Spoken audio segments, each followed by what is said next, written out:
Ese es el cliché, ¿no? El clásico tropo de terror del medio oeste de asesinos, monstruos y cualquier otro tipo de maldad indescriptible que acecha en los tallos de maíz. Desafortunadamente, cuando has vivido allí toda tu vida, el encanto de ese tipo de horror es mucho menos efectivo. Las únicas cosas que crujen en el maíz son mapaches hambrientos y... Eso es lo que siempre creí de todos modos.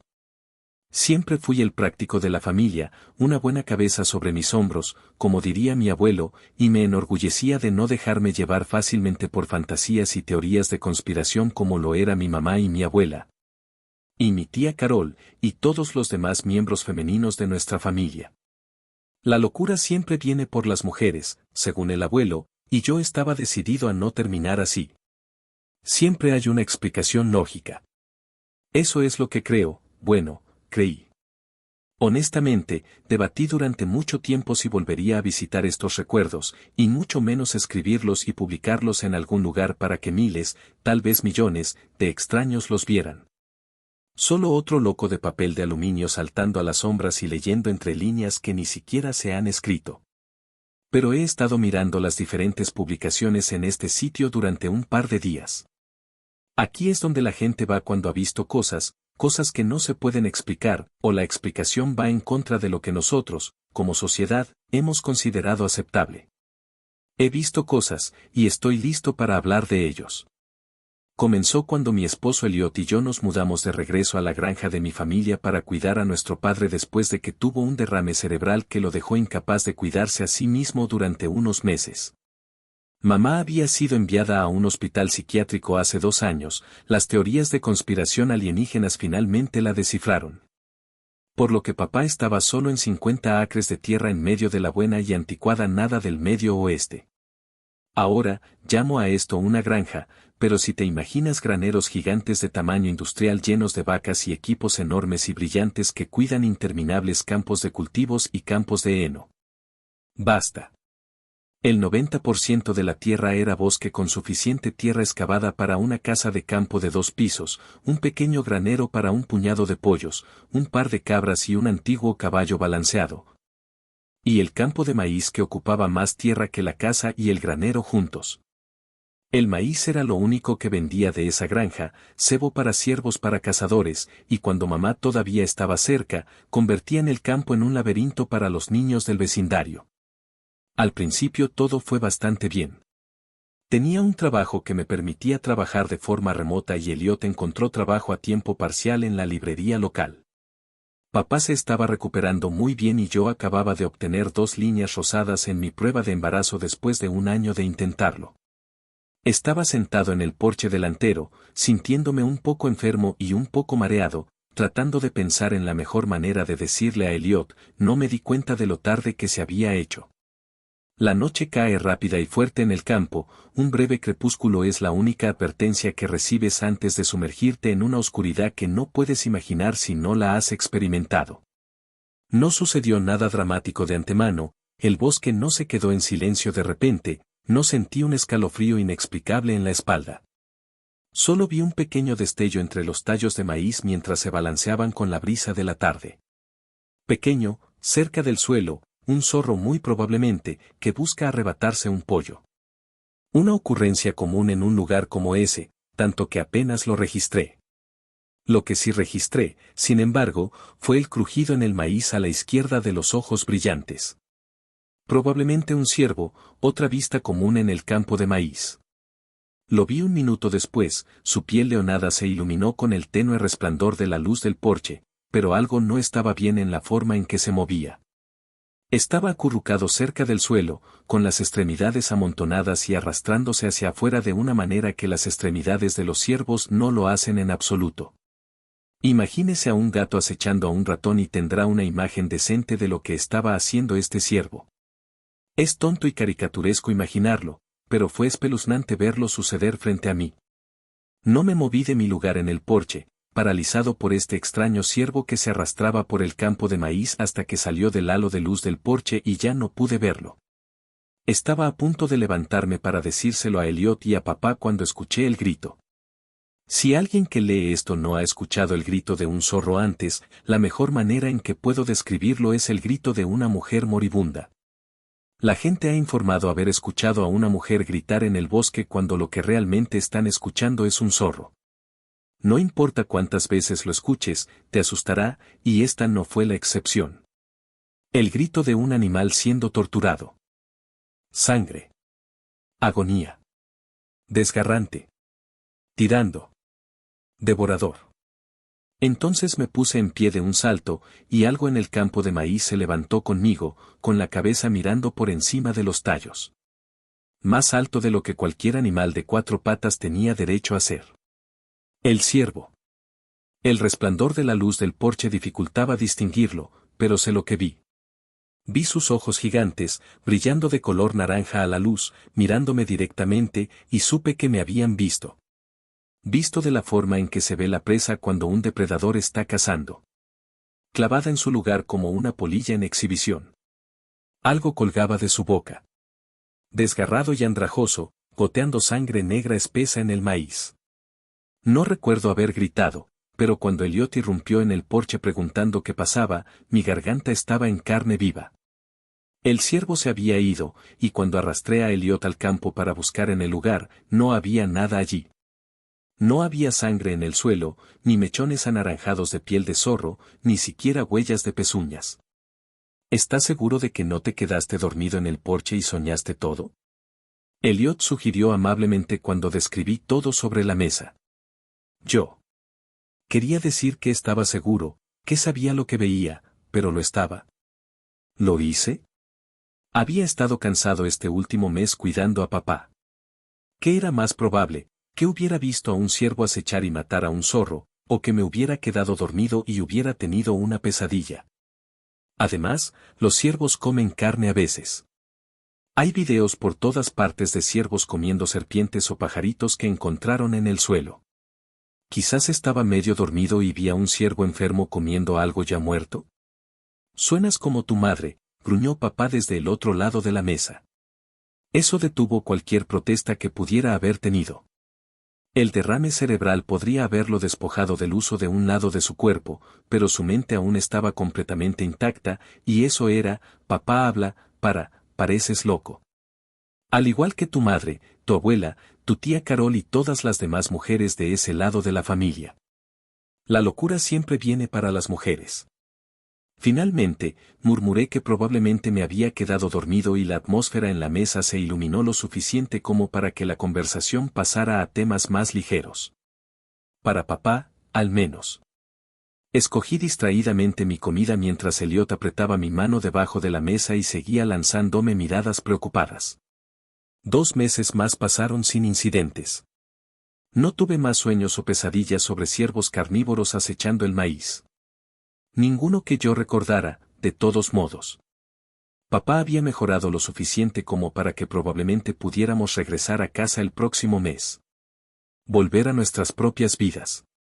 Comience a planificar para un bebé, diseñe una guardería y compre ropa y pañales para bebés. Las cosas iban bien. Lo que, en mi experiencia, generalmente significa que las cosas están a punto de ponerse mal nuevamente. Estaba sentado en el porche de nuevo. Era octubre y el aire de la tarde era fresco y fresco. Los tallos de maíz se habían vuelto secos y marrones y crujían ruidosamente con la brisa. Para entonces casi me había olvidado del extraño ciervo en el maíz. Solo un sueño extraño nacido de una mente sobrecargada de trabajo. Pero eso no impidió que mi corazón saltara a mi garganta cuando vi el abrigo leonado de otro en el grasiento halo amarillo de la luz del porche. Una cierva grande, caminando con un propósito tranquilo hacia el campo de maíz, sosteniendo algo firmemente en su boca. Algo que goteaba. Luego, otro, un ciervo joven con su primer juego de cuernos de púas, lo siguió unos pasos detrás de la cierva. También tenía algo en la boca. Algo que se contrajo. Uno tras otro, una docena o más de ciervos marcharon solemnemente hacia los tallos secos de maíz, cada uno llevando algo muerto, o casi muerto, con ellos. Observé toda la procesión desde mi lugar en el porche, mi boca seca y mis palmas húmedas. No estaba soñando. Sé con todo lo sano y cuerdo en mí que estaba completamente despierto y sobrio como una piedra. Un último ciervo, un rezagado, apenas salido de sus manchas de cervatillo, se apresuró a alcanzar al resto, luchando por sostener lo que llevaba en la boca. Algo que se retuerce y se retuerce. Algo que goteaba sangre negra y roja en el suelo. Algo que lloraba con una voz demasiado humana. Me puse de pie entonces. Mis piernas me llevaron detrás del ciervo antes de que mi cerebro pudiera ponerse al día con lo que estaba haciendo. Los tallos de maíz golpearon mis brazos mientras cargaba de cabeza hacia el campo. Ya no podía ver al ciervo, pero podía escuchar el llanto. Débil, estridente y desgarrador por un instinto que había estado creciendo en mi cuerpo durante los últimos 2 meses y medio. Apenas logré detenerme cuando el maíz se dio abruptamente a un claro, perfectamente redondo, los tallos pisoteados por innumerables cascos durante quién sabe cuánto tiempo. Los ciervos estaban todos reunidos, de pie en silencio dentro del círculo, su presa yacía en sus cascos como ofrendas a la bestia que estaba en el centro. Una vez fui a un museo cuando era niño y vi los restos de un ciervo prehistórico, no recuerdo cómo se llama, y recuerdo que me sorprendió lo grande que era. Qué fuerte debe ser su cuello para sostener astas tan masivas, cada una más larga que un hombre. Esto fue más grande. Era blanco. Más alto que cualquier alce o alce, cuello tan grueso como el tronco de un árbol. Cuernos dorados tan altos y tan anchos que rodeaban la luna que se elevaba sobre su cabeza, creando la ilusión, creo, de que la llevaba puesta. La única joya digna de una corona tan poderosa. De una criatura tan poderosa. Observé cómo examinaba las ofrendas que se le presentaban con un desinterés helado hasta que llegó al bebé, todavía llorando, todavía retorciéndose en su propia sangre sobre el piso duro y puntiagudo de tallos de maíz rotos. Las orejas de la bestia se movieron hacia adelante por un breve momento de interés, y bajó su enorme cabeza para olfatear la patética cosa. No debe haberle gustado lo que olía porque levantó su pezuña gigante por encima del bulto agitado y lo bajó. Duro. Pensé que crujaría, como pisar un huevo, pero no lo hizo. Solo un golpe sordo y el llanto se detuvo. Entonces hice un ruido, un jadeo o un grito, no recuerdo cuál, y 2 docenas de cabezas se volvieron en mi dirección. 2 docenas de pares de ojos negros vacíos, brillando a la luz de la luna y congelándome en su lugar. El ciervo no se movió, ni siquiera el movimiento de una oreja, solo miraron. El monstruo blanco resopló ruidosamente por la nariz y echó los labios hacia atrás en un gruñido que desafió el cuerpo de ciervo que llevaba. Sus dientes eran los dientes de un lobo, goteando con gruesas cuerdas de saliva. Dio un paso adelante, el ciervo congregado se separó silenciosamente para hacer espacio, y se acercó a donde yo estaba parado en el borde del claro. No podía moverme, no podía respirar, apenas podía pensar. Podía sentir el suelo temblando con cada paso que daba la bestia, cada vez más cerca hasta que bloqueó el mundo con una pared blanca. Me dolía mirarlo directamente a la cara, pero algo me dijo que no me atrevía a apartar la mirada. Quería que viera, quería que sintiera toda la fuerza de su presencia. Inclinó la cabeza hacia abajo y me olió como lo había hecho con el bebé. Y algo cambió. Sus orejas se alzaron hacia adelante. Su boca se relajó. Los ciervos en el claro resoplaron y se movieron con anticipación. La bestia blanca abrió la boca y me obsequié con una vista de su lengua negra y su garganta cavernosa. Me iba a comer. Trágame entero. Yo era el sacrificio que había estado faltando. La ofrenda en el altar. En cambio, habló. Lento, ronco, forzando las palabras a salir de una garganta que no está hecha para hacerlas. Hija, de TH. Estrellas. No tuve tiempo de pensar en lo que significaban esas palabras. La bestia tocó mi estómago con su hocico y de repente ya no era yo mismo. Era algo viejo, algo asustado, algo que huía. Me precipitaba a través de las estrellas más rápido de lo que una mente humana podría comprender. Me estaba quemando en la atmósfera. Me estrellaba contra los árboles y rodaba por la hierba. Estaba siendo aplastado bajo el peso de la gravedad que nunca antes había sentido. Estaba viendo una criatura. Con ramas en su cabeza que llegaban al cielo. Me estaba metiendo en eso. Estaba aprendiendo su cuerpo, sangre, huesos, músculos, células. Estaba viendo una criatura diferente. Pequeño y suave y mirando con terror y asombro mientras me preparaba. Estaba haciendo una conexión. Estaba haciendo una conexión. Estaba haciendo un con STION. IWSMAKINGCNNSTO. Me desperté en un hospital psiquiátrico. La enfermera gritó cuando le pregunté dónde estaba. Mi estómago se había distendido en un vientre de embarazada adecuado.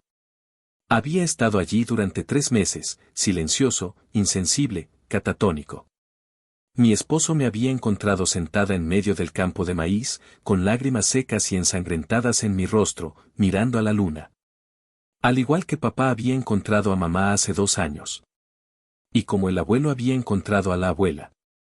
Los médicos me hicieron todo tipo de preguntas sobre lo que había sucedido para causar lo que llamaron un brote psicótico.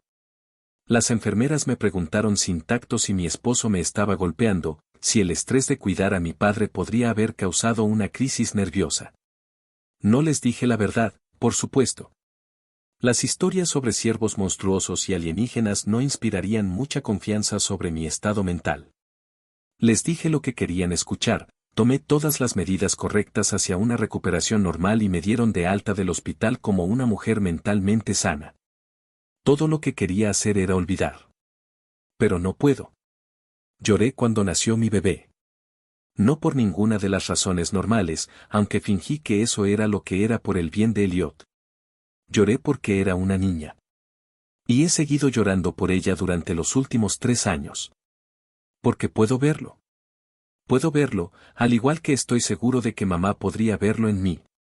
En sus grandes ojos azules que miran a la luna con una seriedad que ningún niño pequeño debería tener.